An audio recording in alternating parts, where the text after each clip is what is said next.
नमस्कार दोस्तों, मैं विकास शाक्या एक बार फिर से आपका स्वागत करता हूं और आज हम साइंस के इस लेक्चर में देखने जा रहे हैं बल के नियम जो न्यूटन ने दिए थे और जड़त्व के बारे में कुछ देखेंगे और कुछ एग्जाम्पल्स देखेंगे।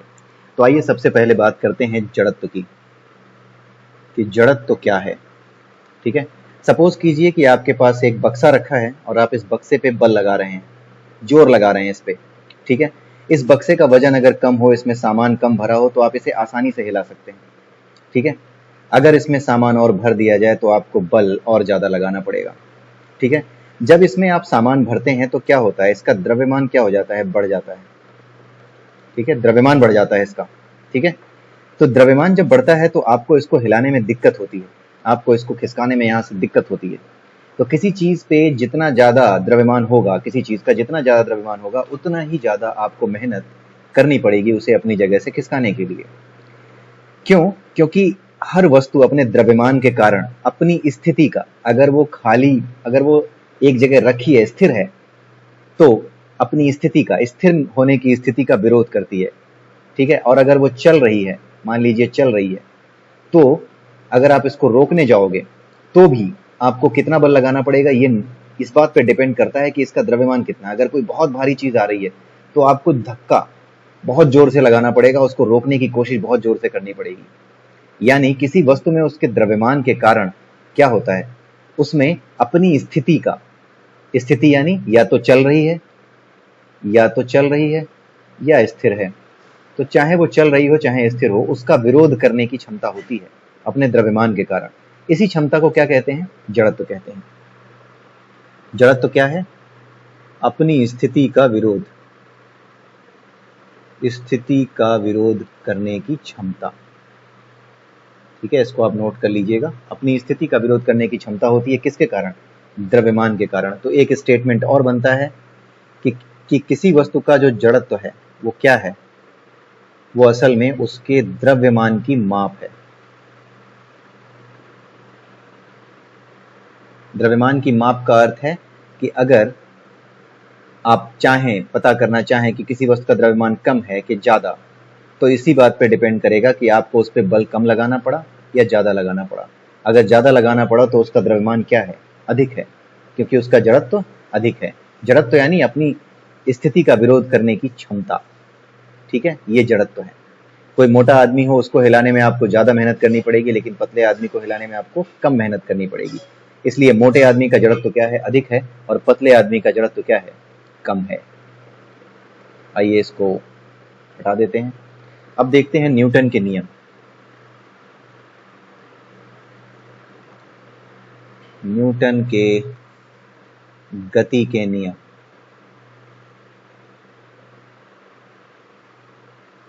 न्यूटन का जो पहला नियम है उसे क्या कहते हैं, उसे जड़त्व का नियम ही कहते हैं।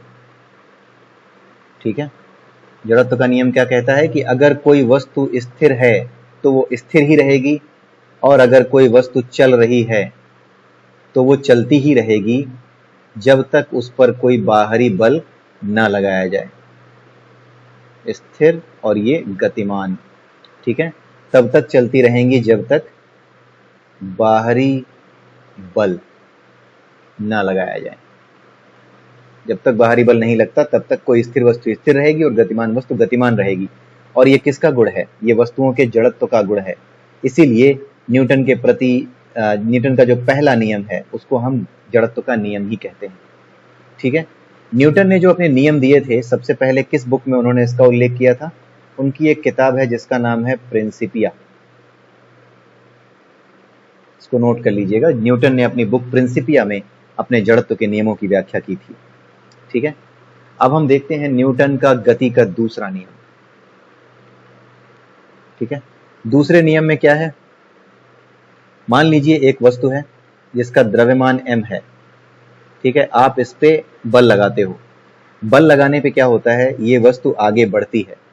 आगे बढ़ने का क्या मतलब है कि उस वस्तु के वेग में परिवर्तन हो रहा है। वेग में क्या हो रहा है, परिवर्तन हो रहा है। ठीक है, वेग क्यों कहा मैंने, क्योंकि बल कैसी राशि है, सदिश राशि है। बल में एक दिशा है, जिस दिशा में बल लगाओगे उसी दिशा में वस्तु में गति होगी। ठीक है, वस्तु में एक चाल उत्पन्न होगी। तो वस्तु की चाल अगर किसी दिशा में है जहां पे चाल प्लस दिशा दोनों शामिल हैं, उस राशि को क्या कहते हैं? सदिश राशि कहते हैं। ठीक है, इसीलिए वेग जो कि एक सदिश राशि है उसकी बात यहाँ हो रही है, और वेग में परिवर्तन हो रहा है, और इसको हम क्या कहते हैं? वेग में परिवर्तन को ही त्वरण कहते हैं। ठीक है, वेग में परिवर्तन की दर को, यानी एक सेकेंड में कितना वेग परिवर्तित हो जा रहा है, उसी को त्वरण कहते हैं। अब ये त्वरण किस पे डिपेंड करेगा? वेग में कितना परिवर्तन होगा हर सेकेंड में, ये किस पे डिपेंड करेगा? कितना ज्यादा फोर्स आप लगा रहे हो इस पर। ठीक है, यानी फोर्स बढ़ाओगे तो इसका मतलब त्वरण क्या होगा? बढ़ेगा। घटाओगे तो त्वरण क्या हो जाएगा? घट जाएगा। घटाने पे घटेगा, बढ़ाने पे बढ़ेगा। और अगर किसी एक राशि के बढ़ने पर दूसरी राशि बढ़े और एक के घटने पर दूसरी भी घटे, तो उनके बीच में कैसा संबंध होता है? समानुपाती संबंध होता है। ठीक है, और जब भी हम समानुपाती संबंध की बात करते हैं तो इस समानुपाती संबंध के सिंबल को हमें गायब करना होता है, उसको किसी कांस्टेंट से यानी किसी नियतांक से हमें रिप्लेस करना होता है। और यहाँ पर नियतांक क्या हो सकता है? द्रव्यमान हो सकता है। जिस चीज से दोनों राशियां बंधी हैं, ठीक है, जिस चीज से दोनों राशियां बंधी हैं और वो वस्तु अगर कांस्टेंट है, उसकी वैल्यू कभी नहीं बदलती, तो वही हमारा नियतांक बन सकता है। अब अगर आप यहाँ देखें m, जो कि किसी वस्तु का द्रव्यमान होता है, वो हमेशा बराबर रहता है। द्रव्यमान हमेशा बराबर रहता है। ठीक है, तो जब द्रव्यमान हमेशा बराबर रहता है तो उसी को हम कांस्टेंट लेते हैं यहाँ पर। तो यहाँ पर बल इज इक्वल टू द्रव्यमान इंटू त्वरण, यानी बल F is equal to m into A, यही फॉर्मूला है बल पता करने का। ठीक है, अगर आपको न्यूमेरिकल आते हैं कि कोई 10 किलोग्राम की वस्तु है और वो 5 मीटर पर सेकेंड स्क्वायर की दर से उसमें त्वरण उत्पन्न हो रहा है, तो उस पर कितना बल लग रहा है?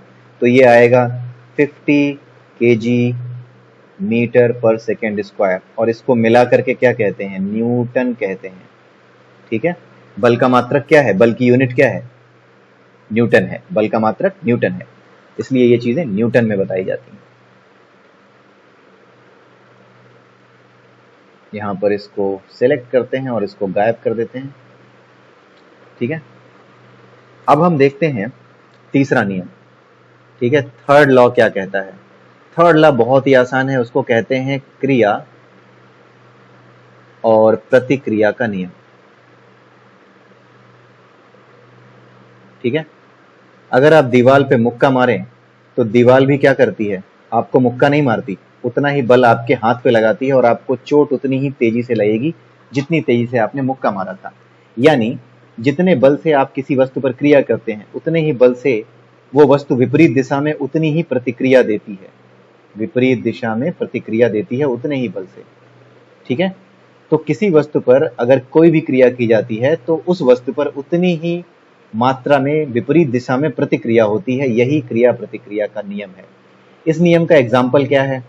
रॉकेट जब ऊपर जाता है तो इसमें ढेर सारा वो भरा होता है ईंधन। वो ईंधन जब जलता है तो नीचे क्या करता है? बहुत ढेर सारा ईंधन जो है दबाव डालता है धरती पे। इतना दबाव डालता है कि इस दबाव की वजह से इस रॉकेट को धरती भी ऊपर की ओर ढकेलती है, और इतनी तेजी से ढकेलती है, इतनी ज्यादा तेजी से ढकेलती है कि ये पूरे पृथ्वी के वायुमंडल को पार करके कहाँ पहुंच जाता है? स्पेस में पहुंच जाता है। तो अगर कोई पूछता है कि रॉकेट जो होता है वो किस नियम के अनुसार आकाश में चला जाता है, अंतरिक्ष में चला जाता है, वो नियम होता है क्रिया प्रतिक्रिया का नियम, यानी कि न्यूटन का गति का तीसरा नियम। ठीक है, अब हम देखते हैं कुछ एग्जाम्पल्स। कुछ एग्जाम्पल न्यूटन के गति के नियम के देखते हैं क्या होते हैं, कौन कौन से एग्जाम्पल्स हैं। एक तो है पेड़ को हिलाने पर, आम का पेड़ है, उस आम के पेड़ को हिलाने पर उसके जो आम होते हैं वो नीचे गिर पड़ते हैं। ठीक है, तो ये किस नियम के अनुसार होता है? ये होता है आपका जड़त्व के नियम के अनुसार।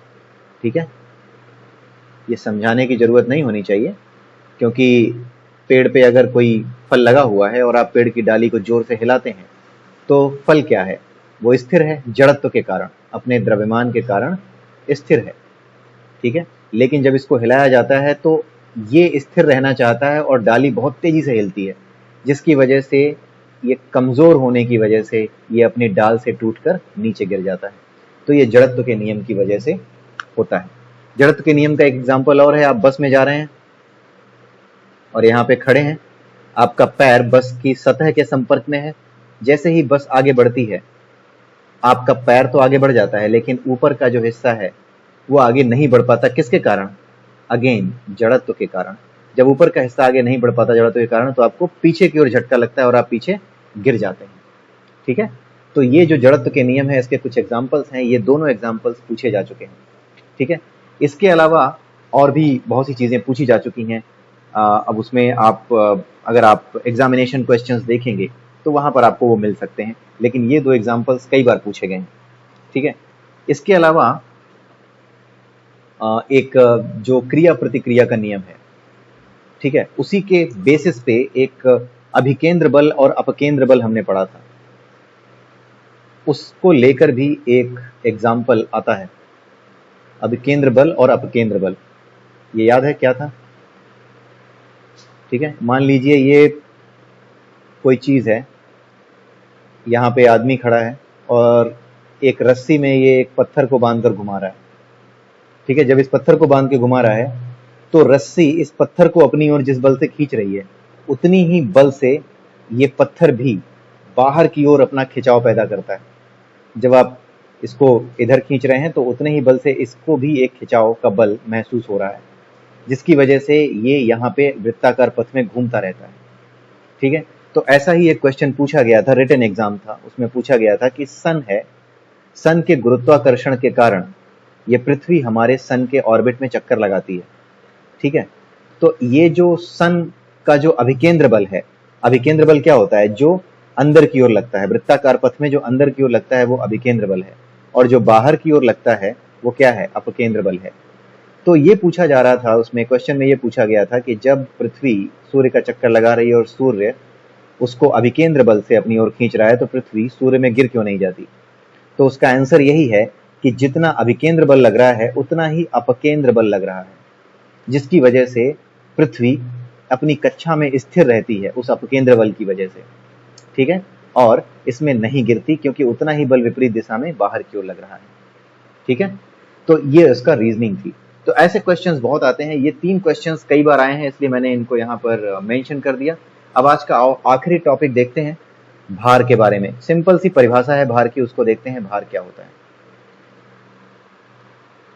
आप देखिए भार के बारे में हम देखते हैं, जैसे आपने किसी चीज पे बल लगाया F तो ये आगे बढ़ी, उसी तरीके ये तो रेखीय गति है, ये क्या है? रेखीय गति है।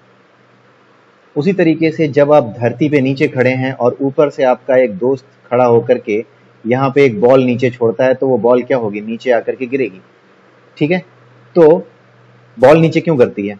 बॉल नीचे इसलिए गिरती है क्योंकि पृथ्वी भी उस वस्तु पे जो ऊपर से नीचे छोड़ी जा रही है उस पे एक बल लगाती है। उसी बल को हम क्या कहते हैं? गुरुत्वीय बल कहते हैं या फिर भार कहते हैं। यानी पृथ्वी जिस बल से किसी वस्तु को, ऊपर से गिरती हुई किसी वस्तु को अपनी ओर खींचती है, उसी गुरुत्वीय बल को क्या कहते हैं? भार कहते हैं। ठीक है, यहां पर इसका भार का फॉर्मूला क्या होगा? W = m × g। m क्या है? वस्तु का द्रव्यमान, और g क्या है? त्वरण, गुरुत्वीय त्वरण। इसका मान क्या होता है? 9.8। ठीक है, पृथ्वी 9.8 मीटर पर सेकेंड स्क्वायर इसके त्वरण से अपनी ओर किसी वस्तु को खींचती है। ठीक है, और पृथ्वी का जो आकार है, उसका जो वजन है वो इतना ज्यादा है कि आप चाहे 25 किलो की चीज गिराएं या 5 किलो की चीज गिराएं। ठीक है, ये वजन दोनों ही पृथ्वी के लिए बहुत छोटे हैं और दोनों को ही वो कुछ नहीं समझता उसका वजन, जिसकी वजह से अगर पृथ्वी की ओर ये एक साथ गिराए जाएं तो आप कभी ये मत समझना कि ये पहले नीचे पहुंचेगा, नहीं, दोनों ही बराबर समय में नीचे पहुंचेंगे। ठीक है, ऐसा नहीं है कि ये पहले गिर जाएगा, क्योंकि ऐसा लग सकता है कि इसको ज्यादा बल से खींच रही है 25 × 9.8 और इसको 5 × 9.8 से खींच रही है। अलग अलग बल तो लगा रही है, लेकिन बल अलग अलग लगाने के बावजूद भी ये दोनों समान समय में पहुंचेंगे, क्योंकि ये दोनों की ना कोई औकात ही नहीं है पृथ्वी के वजन के आगे। पृथ्वी का जो द्रव्यमान है उसके आगे इनकी कोई औकात ही नहीं है, इनकी कोई पूछ ही नहीं है। इसलिए ये दोनों को बराबर बल से अपनी ओर खींच लेगी। 25 किलोग्राम वाले को कोई ज्यादा महत्व नहीं देगी और 5 किलोग्राम वाले को कम महत्व नहीं देगी, दोनों को कहेगी तुम दोनों एक साथ आओ। ठीक है, ये क्वेश्चन भी आपका कई बार पूछा जा चुका है और कई बार लोग इसमें कंफ्यूज हो जाते हैं, इसलिए आप इसको याद रखिएगा। और इसी के साथ आज का वीडियो मैं खत्म करता हूं और अगले वीडियो में हम फिर मिलेंगे एक नए टॉपिक के साथ। मैकेनिक्स अभी खत्म नहीं हुआ है, तो बने रहिए मेरे साथ और ऑब्वियसली हम आपको नई नई चीजें और बताते रहेंगे। तब तक के लिए